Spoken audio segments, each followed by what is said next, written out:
నమస్తే అండి. ఈరోజు తూర్పుగోదావరి జిల్లా కడియం రైల్వే గేట్ దగ్గర ఆగడం జరిగిందండి.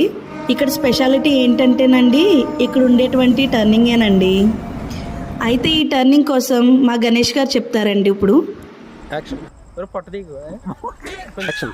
హాయ్ అండి, ఈరోజు ఆసియాలోనే అతి పొడవైనటువంటి టర్నింగ్ ఒకటి ఉందండి. తూర్పుగోదావరి జిల్లా కడియం మండలంలో కనిపిస్తుందండి. ఇది కడియం అనే విలేజ్లో మనం చూడొచ్చు. ఫస్ట్ భోగి నుంచి చూస్తే మనకు లాస్ట్ భోగి కనిపిస్తుందండి. ఇది ఆసియాలోని అత్యంత వంపైన టర్నింగ్ అని చెప్పుకోవచ్చండి. ఇది మన గోదావరి జిల్లాలో ఉండడం విశేషంగా చెప్పుకోవచ్చండి. ఆ రైల్వే గేట్కి అటువైపుగా వెళ్తేనండి ట్రైన్ మొత్తం సి షేప్లో మనకు కనిపిస్తుందండి. ఇదొక అద్భుత దృశ్యంగా చెప్పుకోవచ్చండి. మీరు ఎప్పుడైనా కడియం మీదుగా వెళ్తూ ఉంటే ఒకసారి మీ వాళ్ళతో వీక్షించి వెళ్ళండి. ఇప్పుడు రైల్వే అతిపెద్ద వంపుగా చైనా మొదటి స్థానంలో ఉందండి. ఇది రెండో స్థానంగా చెప్పుకోవచ్చు మనం. ఇలాంటి మరిన్ని వీడియోస్ కోసం మన ఛానల్ని